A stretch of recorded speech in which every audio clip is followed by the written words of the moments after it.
sea was my choice, trying to drown. Elevation. Yeah. You can find it in the book.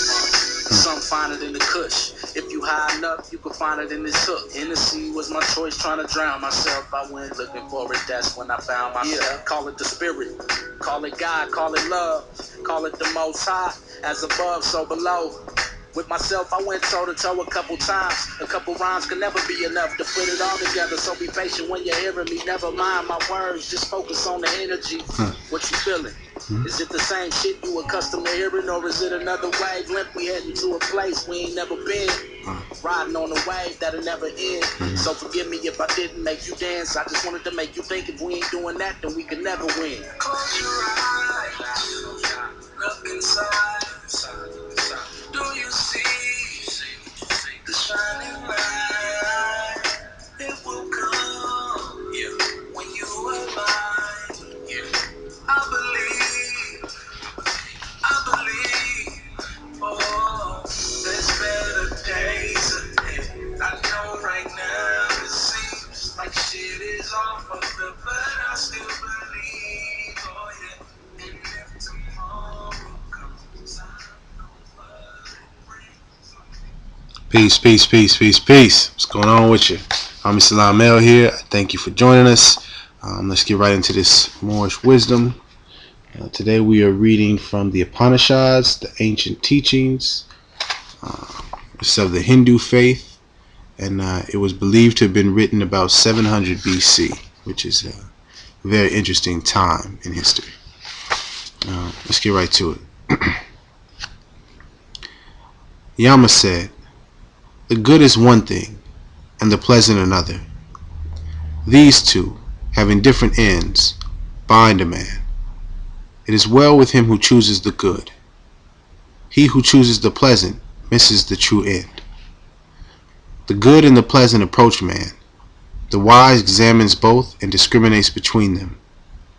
The wise prefers the good to the pleasant, but the foolish man chooses the pleasant through love of bodily pleasure. O Nachiketas, after wise reflection, thou hast renounced the pleasant and all-pleasing forms. Thou hast not accepted this garland of great value, for which many mortals perish. Wide apart are these two, ignorance and what is known as wisdom, leading in opposite directions. I believe Nachiketas to be one who longs for wisdom, since many tempting objects have not turned thee aside." With the second part, the ruler of death begins his instructions regarding the great hereafter.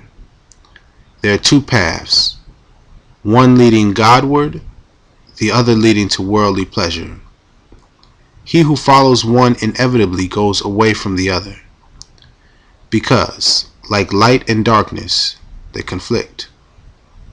One leads to the imperishable spiritual realm, the other to the perishable physical realm. Both confront a man at every step of life. The discerning man, distinguishing between the two, chooses the real and eternal, and he alone attains the highest, while the ignorant man, preferring that which brings him immediate and tangible results, misses the true purpose of his existence. Let me read that one more time for you. The discerning man distinguishes between the two and chooses the real and eternal, and he alone attains the highest, while the ignorant man, preferring that which brings him immediate and tangible results, misses the true purpose of his existence. Although Yama put before Nachiketas many temptations to test his sincerity and earnestness, he, judging them at their real value, refused them all, saying, "I have come from the mortal realm. Shall I ask for what is mortal? I desire only that which is eternal." Then death said to him, "I now see that thou art a sincere desirer of truth. I offered thee vast wealth, long life, and every form of pleasure which tempts and deludes men. But thou hast proved thy worthiness by rejecting them all. Fools dwelling in ignorance, yet imagining themselves wise and learned, go round and round in crooked ways, like the blind led by the blind. The hereafter never rises before the thoughtless child, the ignorant, deluded by the glamour of wealth. This world alone is, there is none other. Thinking thus, he falls under my sway again and again. There are many in the world who, puffed up with intellectual conceit, believe that they are capable of guiding others. But although they may possess a certain amount of worldly wisdom, they are devoid of a deeper understanding. Therefore, all that they say merely increases doubt and confusion in the minds of those who hear them. Hence they are likened to blind men leading the blind. The hereafter does not shine before those who are lacking in the power of discrimination and are easily carried away, therefore, by the charm of fleeting objects. As children are tempted by toys, so they are tempted by pleasure, power, name, and fame. To them these seem the only realities. Being thus attached to perishable things, they come many times under the dominion of death. There is one part of us which must die. There is another part which never dies. When a man can identify himself with his undying nature, which is the one with God, then he overcomes death. My goodness, it's deep right here. Upanishads. I just read the back here. The Upanishads of the Hindu faith are believed to have been written about 700 BC, and although nothing is known of the authorship, they are considered by some to be the highest philosophy ever conceived by the human mind.